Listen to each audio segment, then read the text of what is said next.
Hello everyone, સ્વાગત છે તમારું ચેનલમાં। તો આજે આપણે બનાવીશું સુરતનું ફેમસ લસણનું કાચું।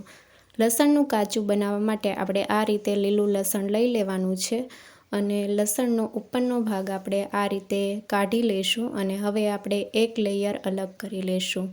એવી જ રીતે બાકીના લસણને પણ ઉપરનો ભાગ આપણે કાપી લેશું અને એક લેયર અલગ કરી લેશું। લસણનું કાચું બનાવતી વખતે લસણ આપણે નાની કળીવાળું પસંદ કરવાનું છે, બહુ મોટી કળીવાળું પસંદ નથી કરવાનું।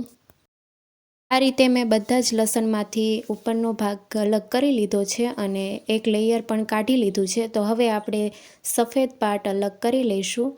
તો આ સફેદ પાર્ટને આપણે પછી પેસ્ટ બનાવવાની છે અને અત્યારે આપણે લીલો ભાગ છે એ બધો આપણે ઝીણો કાપી લઈશું। જેટલું ઝીણું કપાય એટલું આપણે આ રીતે બધા જ ભાગ ભેગા કરીને ઝીણું કાપી લેવાનું છે।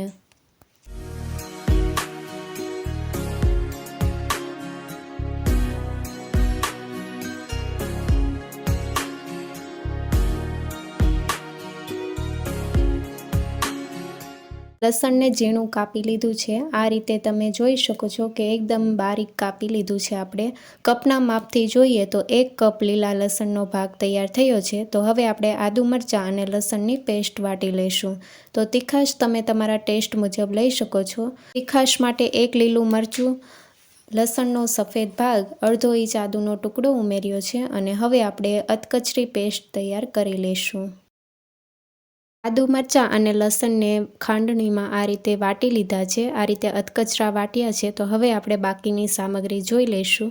તો આ રીતે લસણનો લીલો ભાગ, તેલ, ધાણા જીરું પાવડર, ગરમ મસાલો પાવડર, સ્વાદ પ્રમાણે મીઠું, બાફેલા બટેકા લીધા છે, 1/4 કપ મલાઈ, 1/4 કપ દૂધ લીધું છે, સાથે આદુ મરચાં અને લસણની પેસ્ટ વાટી છે।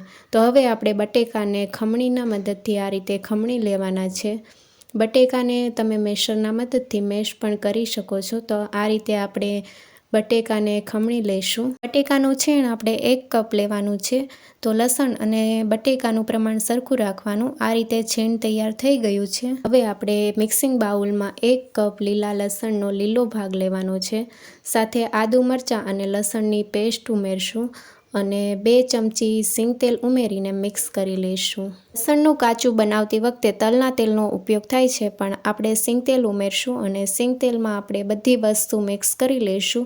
તો 1 મિનિટ માટે આપણે આ રીતે મિક્સ કરી લેવાનું છે। સિંગ તેલમાં લસણ, આદુ મરચાંને આપણે મિક્સ કરી લીધા છે। હવે બટેકા ઉમેરશું। તો 1 કપ બટેકા ઉમેરવાના છે। 1 કપ લસણ સાથે 1 કપ બટેકા ઉમેરશું। સ્વાદ પ્રમાણે મીઠું, 1/4 ચમચી ગરમ મસાલા પાવડર, સાથે અડધી ચમચી ધાણા જીરું પાવડર ઉમેરીશું અને તીખાશને બેલેન્સ કરવા માટે 1/4 કપ મલાઈ ઉમેરવાની છે। મલાઈ આપણે એક વાટકામાં ઉમેરશું, સાથે 1/4 કપ દૂધ ઉમેરીને મિક્સ કરી લઈશું। દૂધ અને મલાઈને ચમચીથી આપણે મિક્સ કરી લઈશું। તો આ રીતનું મિશ્રણ તૈયાર થઈ ગયું છે। હવે આપણે બટેકામાં ઉમેરી દઈશું અને 2 થી 3 મિનિટ માટે બધી વસ્તુને મિક્સ કરી લઈશું। તો આ રીતે આપણે દૂધ અને મલાઈ ઉમેરવાથી લસણનું પ્રમાણ વધારે હોવાથી તીખાશનું પ્રમાણ બેલેન્સ રહેશે।